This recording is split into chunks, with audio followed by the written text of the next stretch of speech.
It'll come as no surprise, an undying love for one another isn't Sandy's and Hero's only passion. So I've been diving for about 17 years now.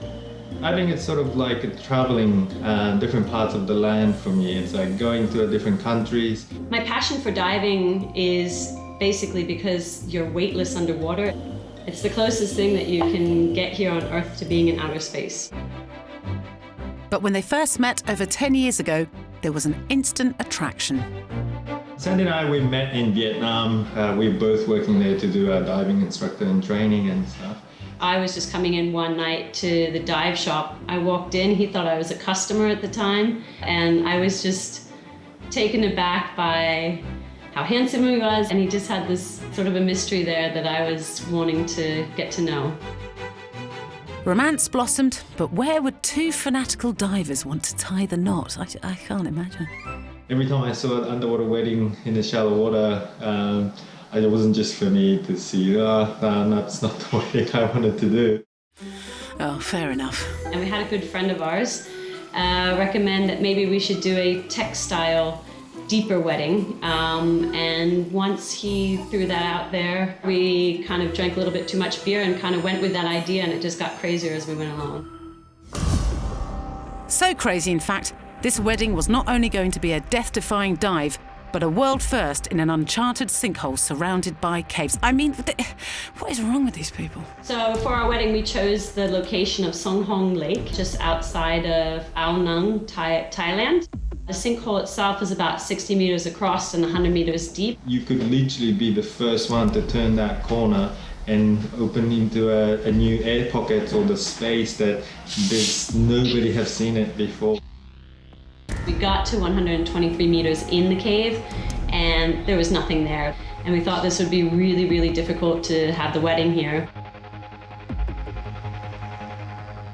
So we decided to continue, go a little bit deeper to look around if there was any better place. Each meter that you add at that depth is a huge consideration, and it just so happened when we reached exactly at 130 meters, there was this perfect rock that came out from the cavern wall, and it was flat, and it just screamed to me, this is the altar. Diving to a depth twice the height of the Sydney Opera House can have an overwhelming effect on the body. Diving at 130 meters, you are at 14 times surface pressure. So you can feel it in your ears and sinuses, even into your teeth where your sinuses hit the nerves on your teeth, and of course your lungs. There's quite a significant pressure on your body. You can definitely feel the density of the gas that you're breathing in. You can't just breathe normal air down there, it's extremely toxic. We had a mixture called Trimix. We had 72% helium, 6% oxygen, and then the rest would be nitrogen. If you ascend too fast from the depth, you can end up with paralysis, and in the worst case scenario, death. Another danger would be diving on rebreathers themselves. They are sometimes referred to as a little box of death. So, there's no questioning. This is a perilous plunge. Thankfully, Sandy and Hero are meticulous planners. To do this dive and get married at 130 meters, we had to keep to a very, very strict schedule. Therefore, we had planned the descent and ceremony of the dive to have to be finished in 15 minutes. Later, the wedding party begin their wedding vows and risk everything to seal the deal. There is a small thought that kind of runs through your mind when you first take out your breathing loop at 130 meters. I've got no air to breathe, and I'm ready to kiss somebody. Am I insane?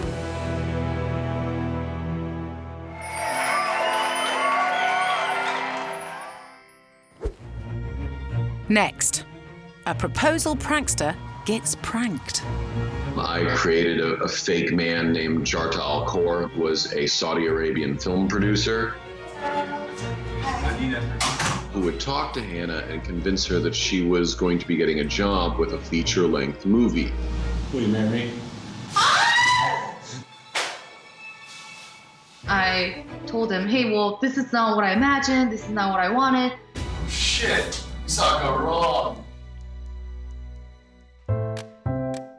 When Brad, an orthodontist, met Hannah, a movie artist, 3 years ago, it was using a bizarre chat-up line on a dating app. I would go to different cities and spam the same message over and over to hundreds of different people. He reached out to me on the online dating app, and I decided to see him. The message was, "Hi, you look ducking awesome." So sure, I wanted to see him, just sneak out during the work and to have a little chat. That was the first time I met my future wife. The unconventional pair quickly thought about settling down. We talked about marriage around maybe 5 months in, 4 months in. It just felt very right. But when it comes to asking Hannah for her hand in marriage, Brad had a cunning plan. I realized I needed to prank her because I told her that I was going to propose, but I didn't tell her how or when.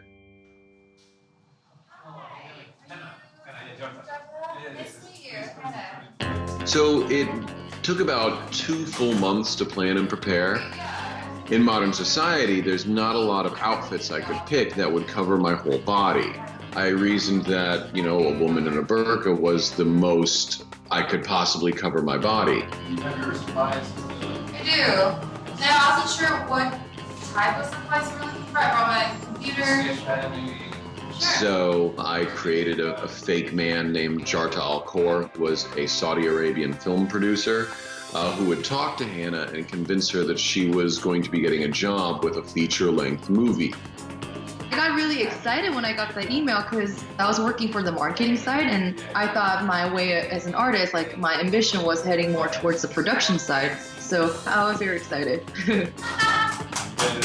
Oh my God, so fun! With everything falling perfectly into place, Brad went to extraordinary lengths to keep it that way.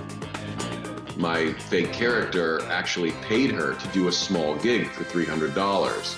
She thought, oh, these Saudi Arabian guys are going to be, enlisting me in something.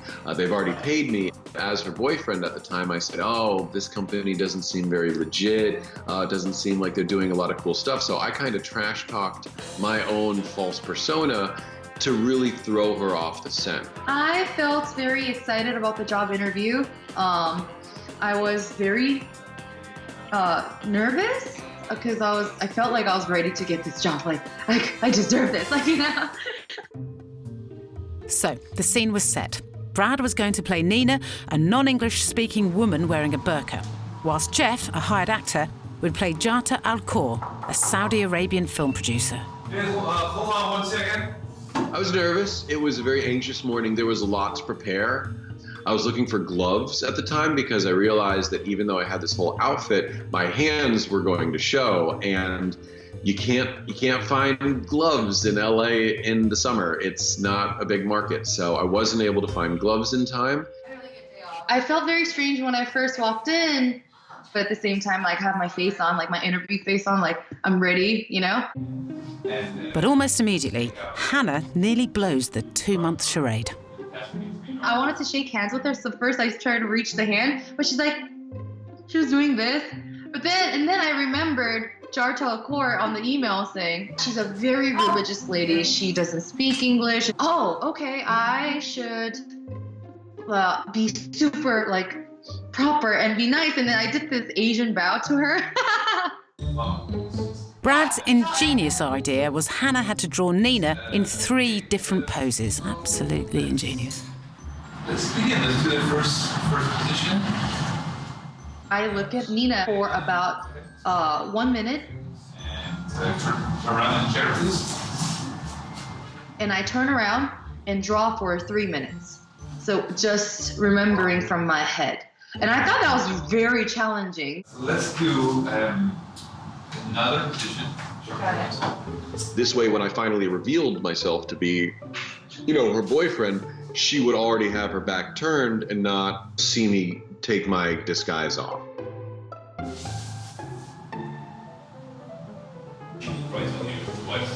Will you marry me? I was so stunned when I turned around and when I saw Brad. Sucker! I was just thinking in my head. Yes. This is not what I meant. I know. Then I told him, hey, well, this is not what I imagined. This is not what I wanted. Oh shit, this all go wrong. It made me feel like the relationship wasn't what I thought it was. It was a very, very dark moment. Little did Brad know, Hannah had hatched a deceiving proposal of her own. Of course she had. I started carrying around this purse. So whenever I'm ready, it's just like bust it out and propose back to him. So I reached to my backpack, took the ring out, and then Brad said, well, you got something for me? Well, what is it? Oh, marry me, would you? Yes. Ah! And I was so nervous. I'm like, oh, marry me, would you? Ah! Like, you know. I was elated. I was so elated. It was anything I could have dreamed of. I felt very, very accomplished. Yeah, good thinking. You did it, you know? It showed me that she wasn't really willing to simply be a recipient of the engagement. It showed me that she wanted to be an active participant in the whole thing, and that was really, really sweet. Ultimately, a year later, the happy couple were married in Las Vegas. But the roller coaster of a proposal has created memories that'll last a lifetime. The best part of the proposal to me was when I said, oh, this is not what I imagined, and where his face goes, well, okay, I understand, and then he puts his ring into his pocket. That was your favorite part? Because that's like his moment of despair, like all defeated, you know? I was like, I win!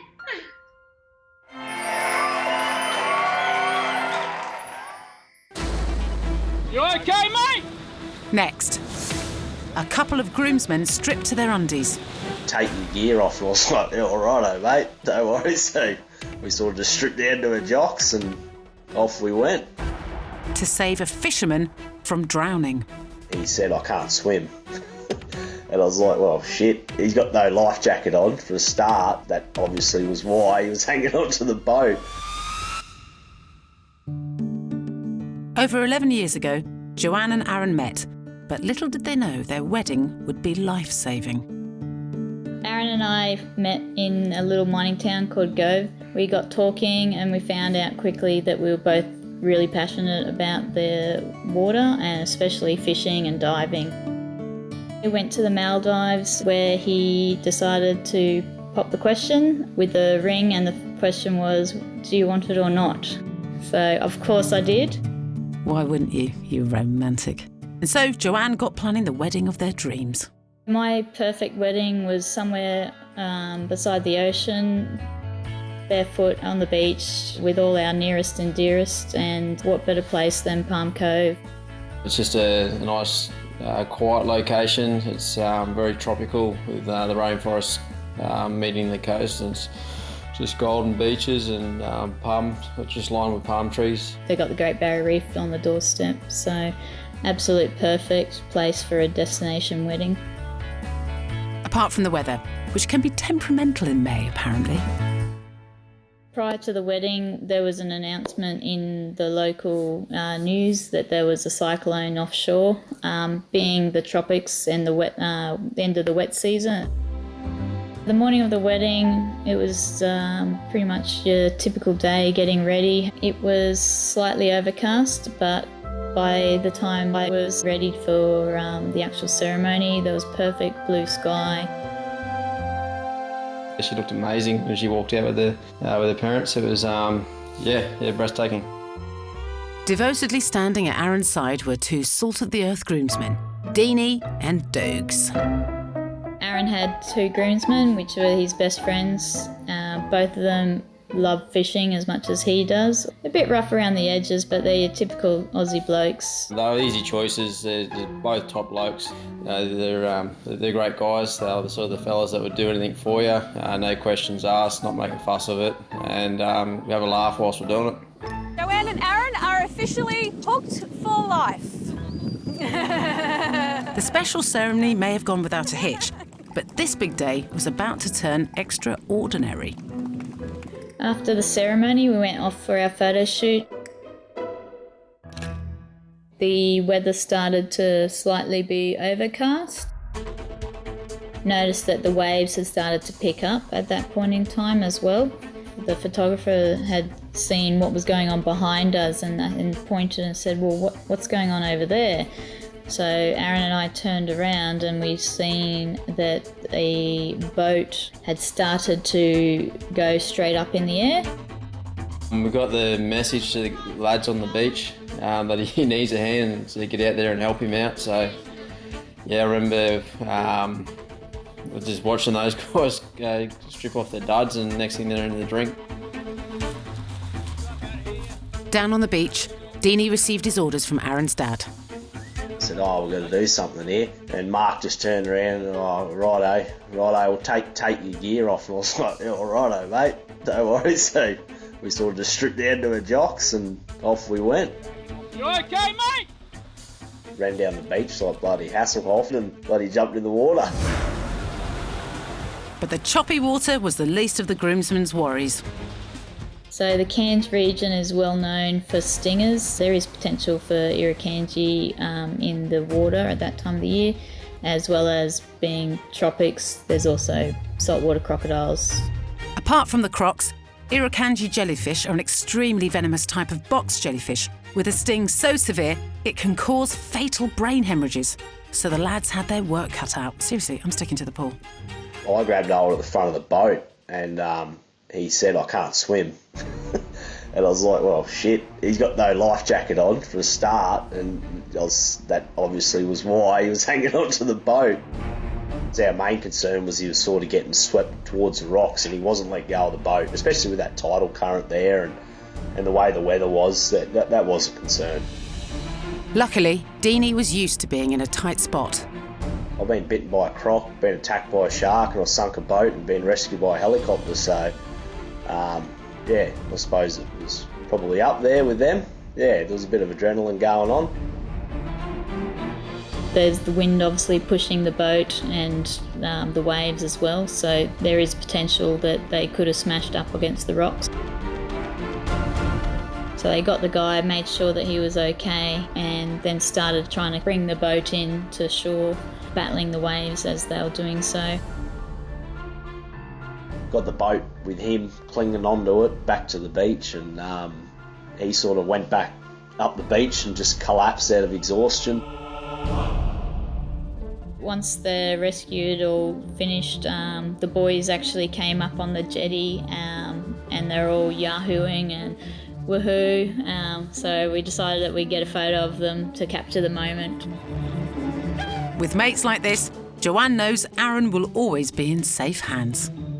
Having our groomsmen strip to swim out and rescue a boat definitely was a pretty outrageous thing to happen at a wedding. Normally that's not reason why a groomsman would strip at a wedding, yeah.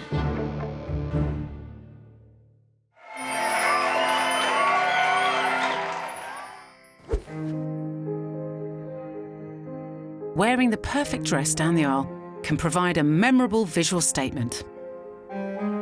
Take this groom, for example. He is about to marry his childhood sweetheart. But on setting eyes on her for the first time in her dress, he is overwhelmed with emotion.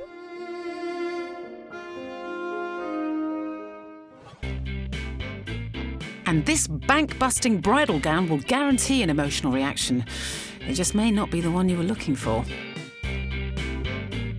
The dress, which was made and modelled in China, is decorated in 5 kilograms of solid gold.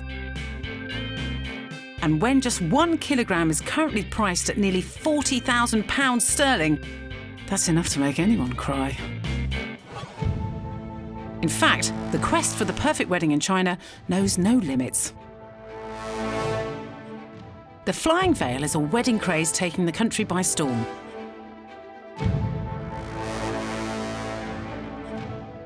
A system of rails, pulleys and cutters sends the veil zooming from the bridegroom across the room to the bride.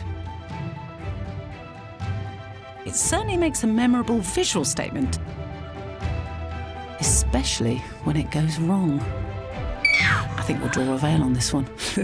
Get it? Draw a veil. Oh dear. To ensure a bride makes the correct statement in a dress, they need a trusty bridesmaid they can count on. And Tiffany's got your back. Oh my God! brides hire her to avoid any nuptial nightmares. One of the bridesmaids got nail varnish on her dress. But there's a twist. I can't have the other bridesmaids knowing that I'm undercover. The story is she's a long-lost friend. I have apparently known the bride since we were on gap year together. But the truth is, they barely know each other. This is actually all complete rubbish. I met the bride 6 weeks ago. She's the undercover bridesmaid. I've just got to pull it off.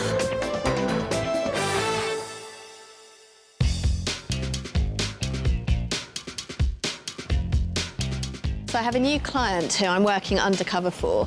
She's a really busy career woman, so she actually hasn't even got time to find her own wedding dress. So I'm going to Ian Stewart Bridal. I'm going to actually be trying on some wedding dresses for her. I feel slightly nervous about it because this is a massive thing. So hopefully Ian is going to be the man to help me out. Ian is a highly acclaimed, multi-award-winning bridal and formal wear designer. So what he doesn't know about the wedding dress isn't worth knowing. OK, so you have to help me with this dilemma that I have. What have you got for us this time? Yeah. As the bride is away in Australia on a work trip, Tiffany will be videoing the dresses Ian helps her choose. But what is he dealing with? She's quite a kind of curvaceous bride. Right. Big boobs, curvy. She hates her arms, so she doesn't want them showing. OK. She hates her stomach, so she doesn't want that showing. Okay. And that is all I've been given. It's very tricky picking a bride's dress, and you want to make sure that that bride, when she sees the dress, has those butterfly feelings. You know, that kind of, oh my goodness, that's the dress I'm going to marry the love of my life in. So there's a lot of pressure to get it right. I think she needs to look at a fitted gown. OK. Because a lot of the times, you know, a size 18 or a size 20 can look amazing. Mm-hmm.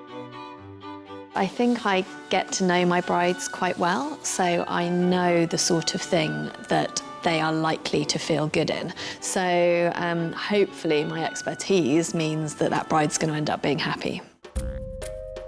Which Will is that disguise really her lovely. tummy? I think because there's so much boning and construction inside, I think the corsetry will help to flatten that area. Ian has had his shop for over 6 years, so has experienced the good, the bad and the ugly. Never call a bride to be ugly, just don't do it. We've basically had fist fights in this shop before. No way. We've had a dog that got married to another dog, so that was quite interesting. We've had And what about the fist fights? Who was fighting fist with fights. who?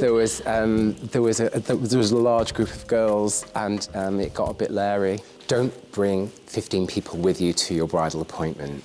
Too many opinions are going to confuse you. They're going to confuse the hell out of you, and it's going to make it all car crash. OK, first Wow. one.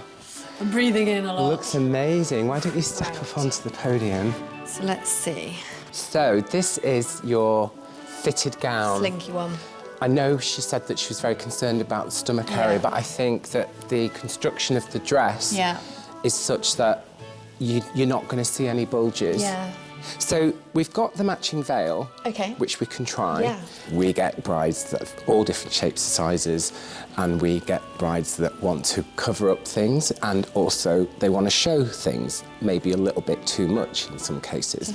So my job is to rein them back in and try and make sure that they leave this shop looking perfect, fabulous, and ready to go for their wedding.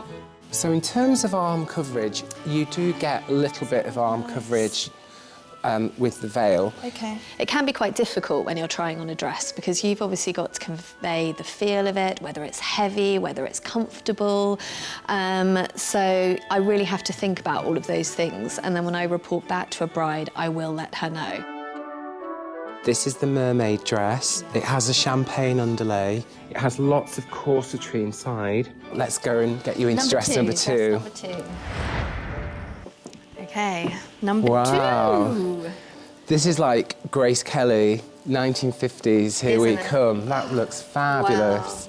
Wow. OK. And the idea of this gown is it's actually 2 pieces, but when you're wearing it, for the initial impact, it actually looks like a dress. Yeah. So the guests would think that she might even was wearing 2 dresses. Yeah.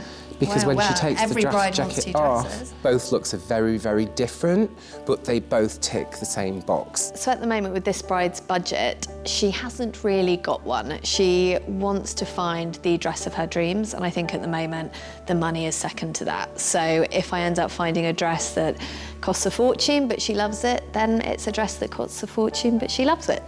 Wow. Final one. Love this. What's this one look like? So beautiful. So this is your classic A-line silhouette. Yeah. It's nipped in at the waist and then it just flares out into a fit and flare skirt. Yeah. As with the other dresses, if we can create a little cap sleeve from the tulle and the lace, which just softens the arm a little bit. I think today's gone really well. I have no idea if I found the one yet. I think we found the style. I think she will probably go for the A-line, but there are a million A-line dresses out there. Tiffany is banking on her busy bride to at least choose a style. But there's a catch. I've sent the videos to her. The thing is she's away working in Australia at the moment, so it's 3 o'clock in the morning there, so she's not going to get them until she wakes up. So I'm going to have to wait until tomorrow to get her reaction. So it's a sleepless night ahead for me. It's the morning after the day before, and Tiffany has received a video message from her bride, who is working in Australia. I've just had a message from her letting me know her feedback, so I'm going to watch it and see what she thinks. As Tiffany is working undercover, the bride wishes to remain anonymous. Hi Tiff, thanks for sending across the pictures of the wedding dresses. I'm not sure about the one with the high neck, I don't think it really suit me.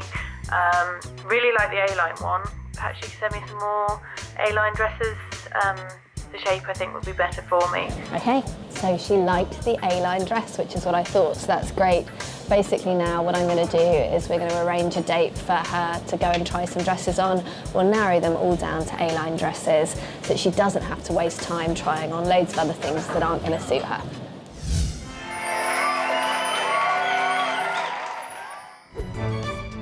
Earlier, Sandy and Hero were planning to take the plunge.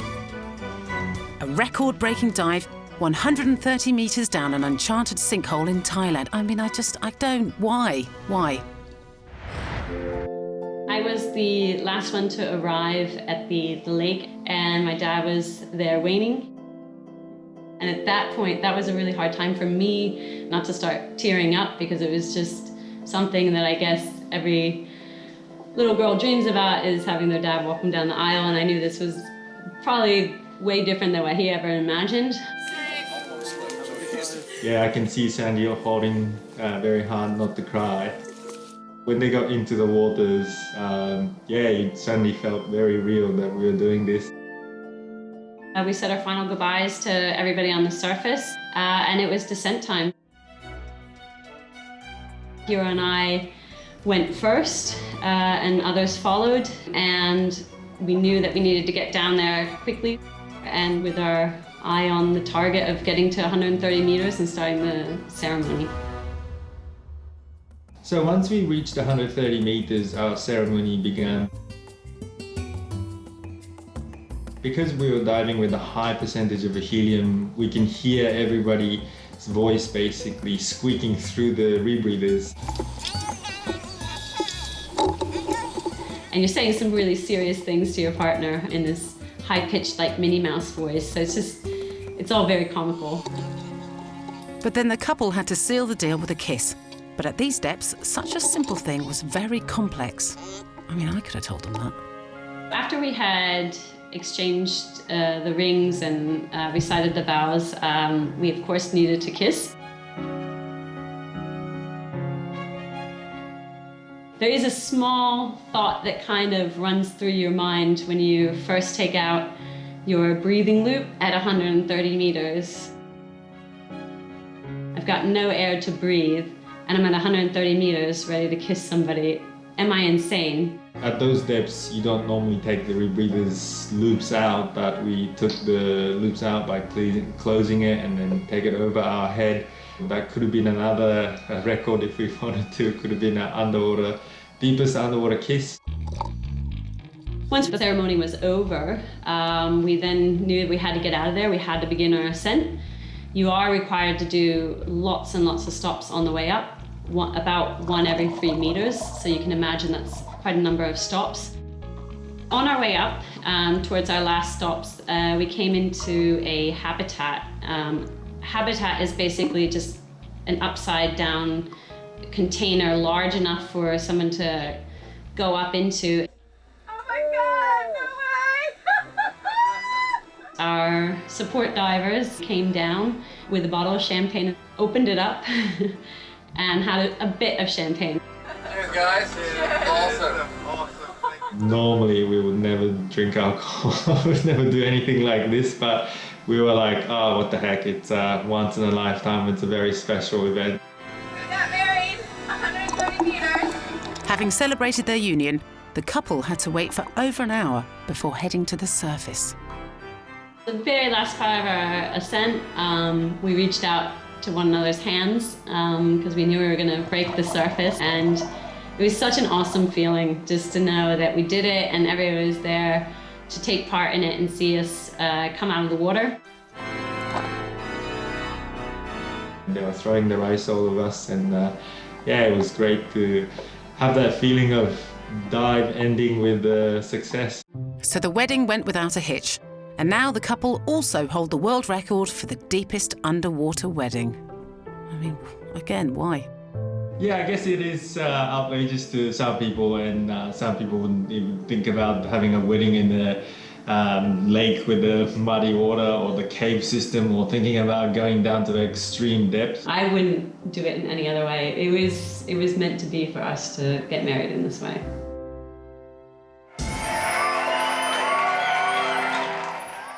As well as the ups in married life, there are inevitably the downs, because the path to true love very rarely runs smoothly.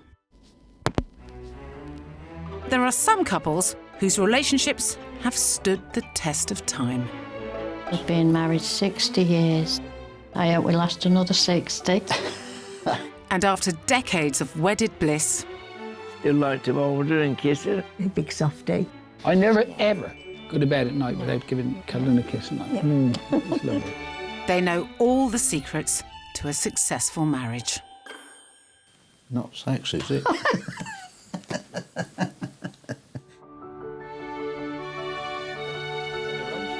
Meet David and Jenny, who've been happily married for 59 years.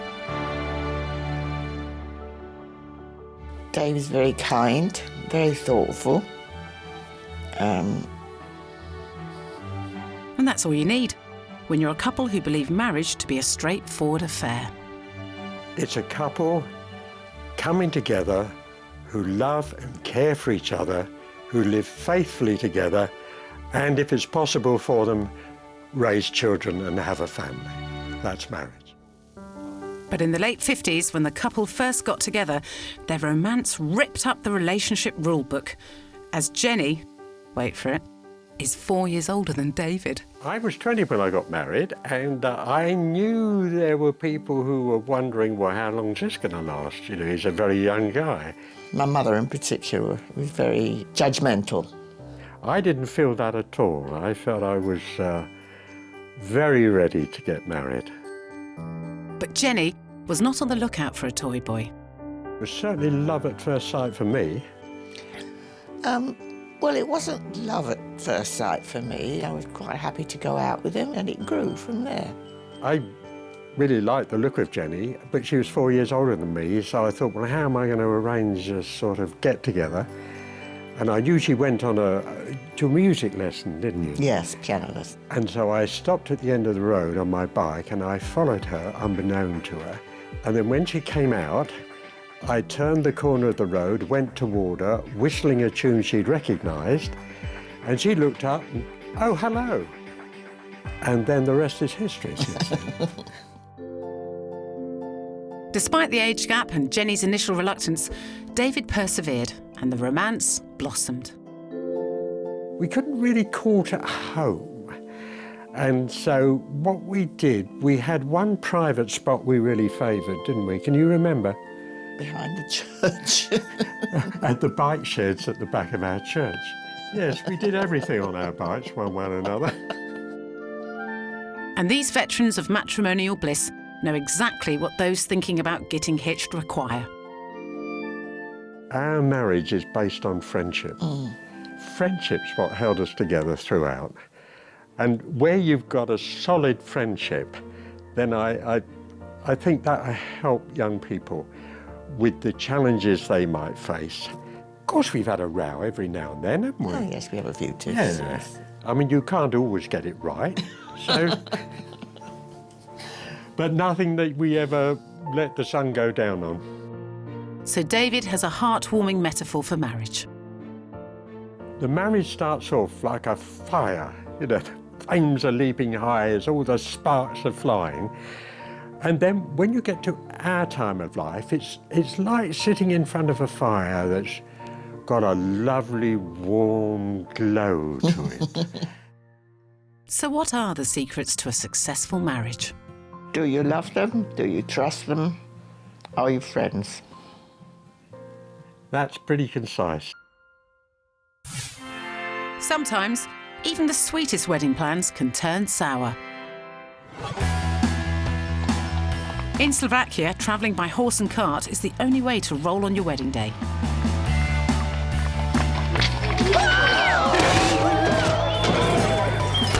But it's not just the bride who is lucky enough to travel this way, it's also her musicians, dancers, and anyone else who can fit in. Luckily, no one was seriously injured in the collapsing convoy. Taxi, anyone?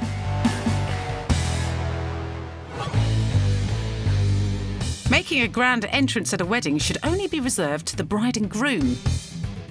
These fellas in Illinois, the US of A, clearly didn't get the memo. He styles it out like a pro, though. Look at him. Yeah, what a pro. Which is unlike this guy. This crushing misjudgment happened at a wedding reception in Fargo, North Dakota. And it's a move he'll regret for a long time to come. Ouch. My God! And now, a wedding video. I do. That's the Mutt's Nuts. Meet Addie and Marshall Burnett from Colorado in the US. I met Addie, we were both kids. We were about 18 and we were working together at a summer camp. We met rock climbing and mountain biking, whitewater kayaking, so we've always loved the outdoors. After a decade of being friends, the couple fell in love, and they soon became a trio when their beloved husky Ryder joined the fold. I'm one of those obsessive dog moms. We take her everywhere we go. Hair's frozen. Ryder, do you like snowshoeing? She goes rock climbing with us. We take her out on paddle boards and kayaks. She loves to swim. I never want to leave her behind. I want her to always be involved in our lives. So when it came to planning their wedding, they knew Ryder had to have an important role. My best friend was the one who actually recommended that we put a camera on our dog. Marshall and I instantly agreed. Videoing our wedding through our dog's eyes was always more to have her a part of the wedding than anything else. And on their big day, Ryder embraced her role as videographer. Oh, God. Oh, God. The day of the wedding, Ryder was filming throughout the house, little snippets of the entire day, which was neat to see.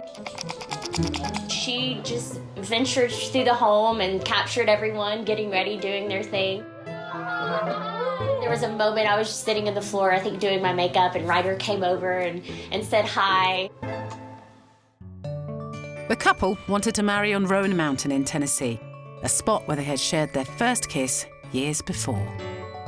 As we started to climb an elevation up the mountain, it just started to be snow everywhere.